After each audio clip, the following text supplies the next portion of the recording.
Selamat berjumpa kembali para dosen, para mahasiswa, para siswa, para guru maupun para praktisi, terutama yang bergelut dengan bidang keilmuan, akuntansi atau penganggaran. Dalam kesempatan ini kita akan berbicara tentang salah satu topik yang ada di ilmu penganggaran perusahaan, di mana kita akan fokus dengan topik yang sangat menarik, yaitu tentang biaya overhead. Sebelum kita masuk lebih dalam ke dalam apa itu biaya overhead yang memang sangat penting dalam operasionalisasi sebuah perusahaan, ada baiknya kita terlebih dahulu untuk mengetahui sekaligus memahami tentang apa itu yang dimaksud dengan biaya overhead. Dari beberapa sumber dapat diambil sebuah benang merah bahwa yang dimaksud dengan biaya overhead itu merupakan biaya yang muncul atau yang terjadi di mana dikarenakan sebuah operasional dari perusahaan yang mana tidak terkait secara langsung dengan pembiayaan untuk produksi, namun demikian sangatlah penting untuk dicanangkan penganggarannya. Nah, oleh karena dari pengertian tersebut, tentu kita akan mengkaji lebih dalam tentang apa itu biaya overhead. Dalam industri, terutama industri manufaktur, akan sangat terasa pemanfaatan dari munculnya berbagai biaya, di antaranya adalah biaya overhead ini. Nah, dalam dunia akuntansi atau dunia penganggaran, kita mengenal beberapa jenis dari biaya overhead. Kita mulai dari jenis biaya overhead bila ditinjau dari sifatnya. Dari beberapa literatur yang ada, kita mengenal ada 3 setidaknya jenis-jenis dari biaya overhead yang memang ini perlu untuk kita pahami bersama, terutama bagi mereka yang sedang atau akan menyusun anggaran yang namanya anggaran biaya. Nah, jenis pertama dilihat dari sudut pandang sifatnya. Biaya overhead itu ada yang tergolong biaya penolong, di mana biaya penolong ini merupakan segala biaya yang jumlah dananya itu lebih kecil apabila dibandingkan dengan biaya produksi. Kemudian yang jenis kedua menurut sifatnya, jenis biaya overhead itu ada biaya tenaga kerja yang tidak langsung, di mana biaya tenaga kerja yang tidak langsung ini digunakan untuk membayar karyawan yang gajinya tidak diambilkan dari neraca produksi. Kemudian jenis yang ketiga dari biaya overhead menurut sifatnya itu ada yang namanya biaya pemeliharaan dan reparasi, di mana biaya ini merupakan unsur biaya yang memang harus dikeluarkan untuk membeli berbagai jenis suku cadang yang memang harus diganti untuk pemanfaatannya yang bisa saja dikarenakan kerusakan atau keausan. Biasanya ini akan sering terjadi di industri manufaktur yang memang rentan sekali berkaitan dengan proses produksi yang berulang-ulang. Kemudian tidak lupa juga selain untuk membeli suku cadang atau spare part, Digunakan pula untuk membiayai biaya tenaga ahli yang memang berkompeten untuk melakukan sebuah tindakan restorasi atau perbaikan-perbaikan yang dikarenakan oleh berbagai kerusakan yang muncul dalam operasionalisasi sebuah industri. Nah, untuk biaya pemeliharaan ini dan sekaligus biaya reparasi ini tentu mutlak harus dilakukan apabila terdapat kerusakan-kerusakan atau keausan-keausan yang memang tidak bisa dipungkiri. Yang namanya mesin perkakas setelah sekian daur hidup harus diulangi untuk melakukan restorasi atau pergantian. Oleh karenanya ini hukumnya wajib, jika terjadi kerusakan maka harus segera diperbaiki dengan tujuan agar proses produksi tidak mengalami gangguan. Karena apabila proses produksi itu mengalami gangguan yang dikarenakan kerusakan atau kealpaan sebuah perkakas atau mesin, maka akan sangat panjang rentetan yang harus dilakukan penelusurannya sampai ke bagian-bagian pemasaran.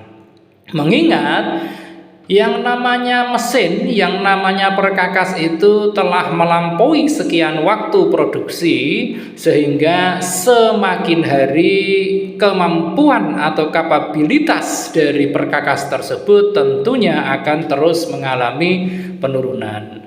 Oleh karenanya perlu dijaga keberfungsian dari masing-masing perkakas tadi agar dapat mendukung proses beroperasinya mesin-mesin atau perkakas-perkakas untuk membuat atau membimbing dari mereka-mereka yang sedang dalam proses pembuatan masing-masing barang atau produk.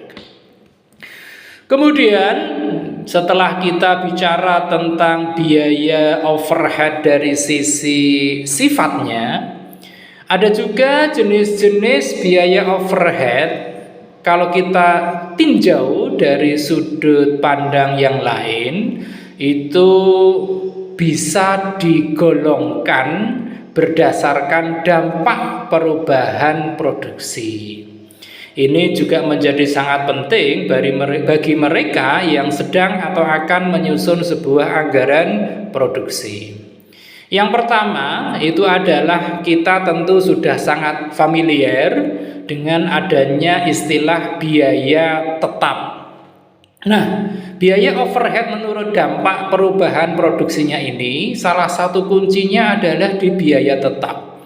Sebagai contoh, biaya yang muncul karena perusahaan belum memiliki gudang sendiri misalnya, atau perusahaan belum memiliki mesin-mesin untuk jenis-jenis mesin tertentu, maka ada kalanya perusahaan-perusahaan tersebut masih harus menyewa ke pihak ketiga. Nah, ini seringkali terjadi, bisa jadi karena memang perusahaan tidak atau belum memiliki perkakas tersebut. Bisa juga perusahaan memandang bahwa dengan menyewa akan jauh lebih efektif sekaligus efisien, baik dari sisi biaya maupun dari sisi waktu untuk melakukan proses produksi. Nah, contoh yang lain dari biaya tetap adalah gaji karyawan, itu juga tidak boleh dilupakan. Bahkan ini sangat sensitif kalau kita membahas tentang gaji karyawan, karena yang namanya gaji karyawan ini menyangkut manusia yang punya perasaan, punya yang namanya keinginan, punya kebutuhan dan sebagainya. Oleh karenanya khusus untuk gaji karyawan ini banyak perusahaan yang mengacu kepada berbagai kebijakan yang telah diatur oleh pemerintah, terutama Kementerian Ketenagakerjaan Republik Indonesia, di mana Kementerian Ketenagakerjaan Republik Indonesia telah mengambil sebuah kebijakan bahwa untuk masing-masing provinsi ataupun kota dan kabupaten setiap tahunnya haruslah menetapkan besaran upah minimum kabupaten, upah minimum kota madya, dan upah minimum provinsi. Sehingga dengan adanya kebijakan-kebijakan ini, mereka yang berperan sebagai karyawan pun akan memahami dengan peraturan-peraturan atau kebijakan-kebijakan yang memang telah berlaku di seluruh Indonesia. Tentu masing-masing besaran dari upah minimum provinsi maupun upah minimum kabupaten atau kota madya di masing-masing daerah besaran atau nominalnya berbeda-beda, menyesuaikan dengan tingkat kebutuhan dan tingkat harga dari masing-masing daerah. Kemudian ada juga unsur biaya tetap itu selain biaya sewa dan juga harus biaya karyawan tadi, ada yang namanya pajak properti perusahaan. Ini biasanya digunakan oleh mereka-mereka yang memang berproduksi dengan menggunakan properti-properti yang memang terkandung di dalamnya unsur pajak. Kemudian biaya overhead menurut dampak perubahan produksinya yang kedua selain biaya tetap itu ada yang namanya biaya variabel. Biaya variabel ini merupakan biaya yang seringkali tidak terduga, yang nominalnya ini biasanya mengikuti volume perubahan harga untuk kebutuhan produksi. Sebagai contohnya adalah biaya pengiriman. Nah, untuk biaya pengiriman ini biasanya itu semakin jauh pengiriman barang yang harus dikirimkan ke calon konsumen, maka biaya yang dibutuhkan untuk biaya pengiriman pun akan semakin besar. Kemudian juga ada yang namanya biaya-biaya yang lain yang memang ini sangat mendukung adanya munculnya biaya dalam proses produksi sampai proses distribusi. Nah, yang namanya biaya-biaya tadi itu tentu harus mendapatkan perlakuan yang namanya pencatatan dalam sebuah catatan akuntansi. Nah, untuk yang ketiga yaitu biaya semi variabel, di mana peningkatan biaya yang tidak terduga biasanya bersifat luar biasa tetapi tidak diiringi dengan volume kebutuhan produksi yang justru biasanya malah stabil.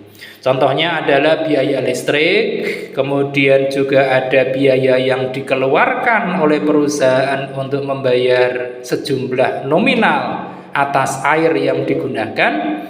Termasuk di dalamnya ini adalah komisi penjualan. Ini biasanya terjadi dalam divisi atau departemen penjualan yang seringkali mengeluarkan biaya ekstra untuk bonus atau untuk apapun yang namanya komisi yang memang harus diberikan atau dikeluarkan untuk para pihak yang memang sedang melakukan proses-proses penjualan atau proses-proses mendukung penjualan. Nah, setelah kita memahami tentang biaya jenis-jenisnya, terutama dari jenis sifat dari biaya overhead maupun dari dampak perubahan produksinya, kita tentu akan jauh lebih baik apabila kita tahu atau memahami tentang cara menghitung biaya overhead. Nah, ini justru yang menjadi salah satu topik utama dari pembahasan kali ini, bagaimana kita menghitung biaya overhead itu sendiri. Ada beberapa prinsip yang memang harus kita jalani atau kita lalui jika kita ingin menghitung yang namanya biaya overhead. Yang pertama, langkahnya adalah kita harus mengelompokkan biaya-biaya yang sifatnya tidak langsung. Kemudian setelah kita kelompokkan biaya-biaya tidak langsung tersebut, yang kedua kita mulai menghitung persentasenya. Ini pun ada metodenya sendiri, di mana untuk menghitung persentasenya kita dapat menggunakan sebuah formula yang mana kita harus membagi jumlah biaya tidak langsung dengan biaya langsung, kemudian dikalikan dengan 100%. Itu tadi untuk menghitung persentasenya. Setelah ketemu angkanya, yang ketiga kita harus membandingkan efisiensi dari aspek tenaga kerja dengan biaya overhead.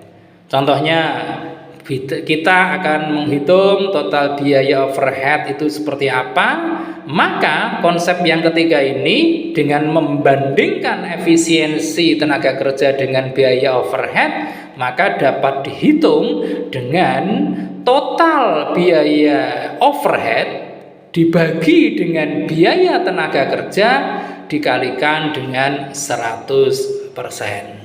Nah, variabel biaya tenaga kerja ini dapat berupa unsur-unsur biaya yang dikeluarkan untuk membayar misalnya upah, kemudian juga tunjangan bagi para pekerja, dan juga termasuk di dalamnya adalah asuransi yang diperuntukkan bagi para tenaga kerja. Nah, setelah kita bisa menghitung tentang besaran-besaran dari biaya overhead ini, kita menjadi lebih paham betul bagaimana fungsi karena kita telah menghitung biaya overhead. Ada beberapa fungsinya. Yang pertama adalah tentu kita akan mengontrol pengeluaran perusahaan, karena yang namanya anggaran pengeluaran itu akan menitik beratkan berapa total pengeluaran yang harus ditanggung oleh sebuah perusahaan. Maka dengan adanya anggaran dari biaya overhead ini, mereka yang memiliki posisi untuk mengambil sebuah kebijakan atau keputusan dapat melakukan langkah-langkah kontrol dalam mengeluarkan aspek biaya. Kemudian fungsi yang kedua dari kita menghitung biaya overhead itu adalah kita dapat menggunakannya sebagai estimasi pengeluaran untuk kebutuhan di masa yang akan datang. Ini juga penting sekali mengingat perusahaan harus menghitung total penghasilan atau total revenue dengan total pengeluaran yang telah dilakukan di periode sebelumnya, sehingga perusahaan dapat mengantisipasinya jika di periode berikutnya akan mengeluarkan anggaran-anggaran yang memang harus dilakukan oleh perusahaan demi eksistensi dari perusahaan tersebut. Kemudian fungsi yang ketiga adalah untuk memangkas berbagai biaya yang tidak dibutuhkan. Ini penting sekali mengingat sebuah perusahaan harus bisa menjalankan operasionalisasi proses bisnisnya dengan seefektif maupun seefisien mungkin, agar dalam proses produksi maupun proses pengiriman sampai ke tangan konsumen, pada akhir periode perusahaan akan masih menikmati yang namanya tingkat laba atau keuntungan. Dan fungsi yang terakhir dari menghitung biaya overhead itu adalah kita dapat menggunakannya sebagai dasar penyusunan strategi, baik itu strategi untuk memproduksi berbagai barang atau yang lain di periode yang akan datang, maupun untuk memprediksi sekaligus mengatur strategi dari berbagai unit, dari berbagai departemen yang ada di perusahaan tersebut, agar di periode yang akan datang semuanya menjadi jauh lebih presisi dari sisi numerik angkanya. Oleh karenanya, bagi mereka yang berkecimpung sekaligus bertanggung jawab atas penyusunan anggaran perusahaan, anggaran atau biaya overhead ini menjadi salah satu ukuran vital bagi sebuah perusahaan. Apakah perusahaan tersebut kira-kira di periode yang akan datang masih dapat memupuk sejumlah keuntungan, atau justru malah mengalami berbagai hal-hal yang tidak menguntungkan, artinya mengalami proses-proses menuju kebangkrutan. Oleh karenanya diperlukan sebuah kehati-hatian dalam menghitung sekaligus mengambil kebijakan-kebijakan dalam pengeluaran pos-pos anggaran yang tercover dalam biaya overhead ini. Demikian penjelasan singkat kita tentang biaya overhead. Mudah-mudahan kita dapat melanjutkan pembahasan tematik kita di kesempatan-kesempatan yang akan datang. Jangan lupa setelah Anda semua menyaksikan tayangan ini, tekan dalam tombol klik Anda untuk like, kemudian Anda tanggapi, kemudian Anda share, dan jangan lupa subscribe. Terima kasih.